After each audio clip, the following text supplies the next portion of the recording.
Good evening guys అందరికీ. ఈరోజు రాజమండ్రి వెళ్ళాను, బుక్ కొన్నాను. నెక్స్ట్ నాకు కొన్ని థింగ్స్ కావాల్సి తీసుకున్నాను అనమాట. అలా వెళ్తుంటే దప్పకాయల కోసం అని చెప్పి వెళ్తుంటే దారిలో ఆర్ట్స్ కాలేజ్ ఎదురైంది. నా పీజీ అక్కడే కదా చేశాను నేను. కాలేజ్ గేట్ మొత్తం మారిపోయింది, చాలా అప్డేట్ అయిపోయింది కాలేజ్ మొత్తం. చుట్టుపక్కల ఏరియాలన్నీ మారిపోయాయి అన్నమాట. కాలేజ్ గేట్ చూడగానే నేను ఫస్ట్ డే కాలేజ్లో జాయిన్ అవ్వడానికి వెళ్ళినప్పుడు ఆ సిచ్యువేషన్ గుర్తొచ్చి నవ్వుకున్నాను. ఆ టైంలో ఫస్ట్ టైం కదా నేను ఇంటర్ డిఎన్ఆర్ కాలేజ్లో చదివాను. అది కూడా చాలా పెద్ద కాలేజ్ అనమాట. అయితే అప్పుడు నాన్న తీసుకెళ్ళి జాయిన్ చేశారు. ఈ కాలేజ్లో జాయిన్ అవ్వడానికి నేను ఒక్కదాన్నే వెళ్ళా. అమ్మ రావడానికి అవ్వలేదు, పరిస్థితులు అప్పుడు అనుకూలించలేదు అన్నమాట తీసుకెళ్ళడానికి. నేనే సర్టిఫికెట్ సబ్మిట్ చేద్దాం, కౌన్సిలింగ్ అయిపోయింది, సర్టిఫికెట్ సబ్మిట్ చేద్దాం కాలేజ్లో అని వెళ్తున్న టైంలో లోపలికి వెళ్ళాం.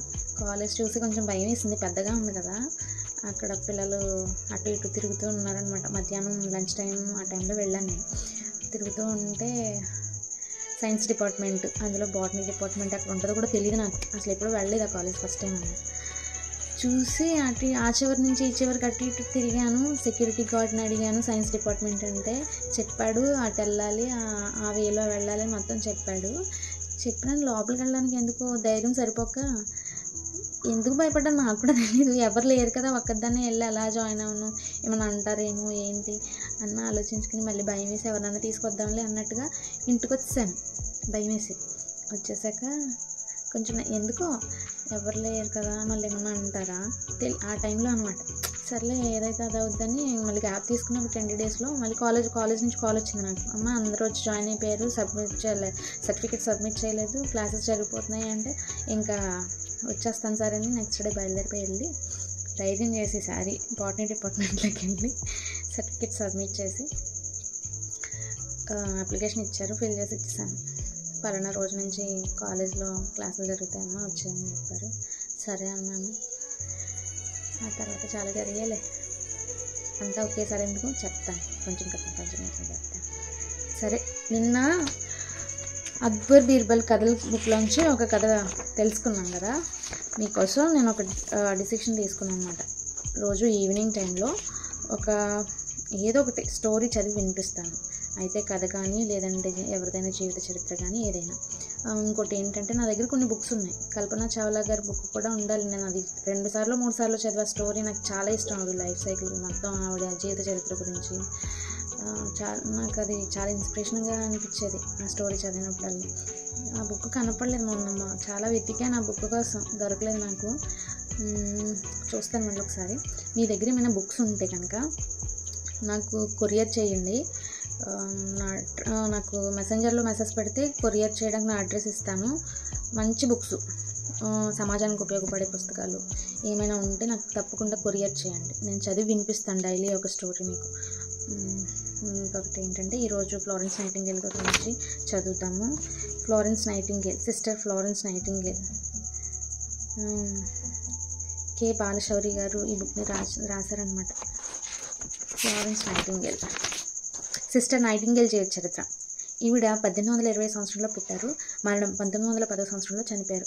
శతవర్ధంతి సంవత్సరం 2010లో జరిగింది. నెక్స్ట్, వైద్య వృత్తిని కేవలం ఉద్యోగ ధర్మంగానే కాకుండా సేవా నిరతితో, మానవతా దృక్పథంతో, నిబద్ధతతో బాధ్యాయుతంగా నిర్వహించాలని డాక్టర్లు, నర్సులు, ఆసుపత్రుల్లో పనిచేసే ఇతర సిబ్బంది, అధికారులు ఇగోయిజం, హోదా, దర్పం ప్రదర్శించకుండా రోగులకు పరస్పరం అవగాహనతో, పరస్పర సహకారంతో సేవలందించాలని సిస్టర్ ఫ్లోరెన్స్ నైటింగేల్ ఉద్బోధించారు. ప్రపంచవ్యాప్తంగా నర్సింగ్ వృత్తికి వన్నె తెచ్చిన ఆమె వైద్య వృత్తి దేవుని వృత్తిగా భావించాలని చెప్పారు. మన పెద్దలు కూడా ఈ విషయాన్ని తేటతెల్లం చేశారు. వైద్యో నారాయణో హరి అనే నానుడి కూడా ఉన్న విషయం అందరికీ విదితమే. ధనవంతురాలు నైటింగేల్. ఫ్లోరెన్స్ నైటింగేల్ ఇటలీ దేశంలో పెద్దల ధనవంతుల కుటుంబంలో జన్మించి కష్టమంటే, పేదరికమంటే, పూరిగుడిసెలంటే, అన్నార్తులంటే, రోగులంటే, ఆసుపత్రి అంటే, అశుభ్రత అంటే తెలియని ఫ్లోరెన్స్ నైటింగేల్ వైద్య రంగంలో నూతన సంస్కరణలకు శ్రీకారం చుట్టి ప్రపంచ మానవాళికి ప్రాణదాతగా ప్రసిద్ధి చెందారు. రోగుల పాలిట వరప్రసాదంగా మారారు.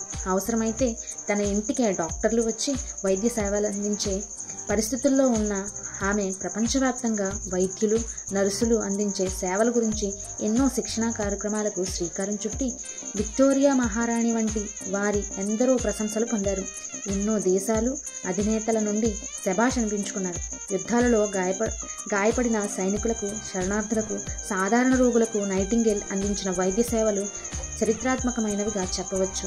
పవిత్రమైన సేవానిరతి కలిగిన నర్సింగ్ వృత్తిపై, ఆ వృత్తిలో పనిచేస్తున్న వారిపై సమాజంలో ఇప్పటికీ ఒక రకమైన అసహ్యభావం ఉంది.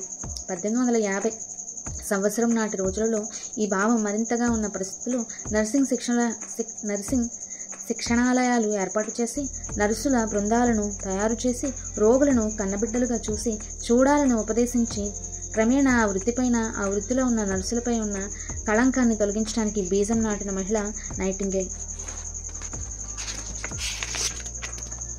ఆమె చరిత్ర నర్సులకు, డాక్టర్లకు ఆదర్శం. ఆమె స్వయంగా చేసిన సేవలు అపురూపం,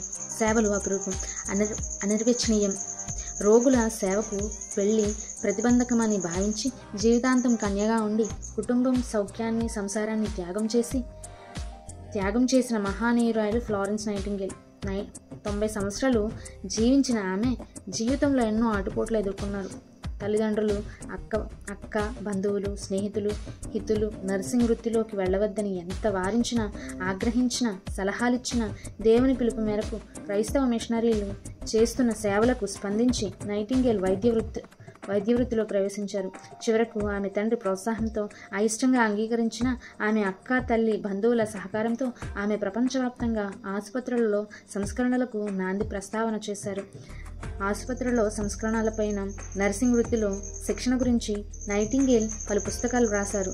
సైనిక ఆసుపత్రులలో అవసరమైన మార్పులు, చేర్పుల గురించి, నర్సులు, డాక్టర్లు రోగుల పాలిట వ్యవహరించాల్సిన తీరు గురించి వేలాది పేజీల నివేదికలను రూపొందించి ఆయా దేశాల అధిపతులకు సూచనలు, తీసుకోవాల్సిన చర్యలపై విపులంగా పేర్కొన్నారు. అంతేకాకుండా మహిళల హక్కులపైన, సంక్షేమంపైన, సమాజంలో వారికి దక్కాల్సిన గౌరవం గురించి, విద్య, స్వేచ్ఛ, స్వాతంత్ర్యాల గురించి కూడా ఆమె ఎంతో నిబద్ధతతో కృషి చేశారు. తన అభిప్రాయాలను కుండ బద్దలు కొట్టినట్లుగా చెప్పేవారు.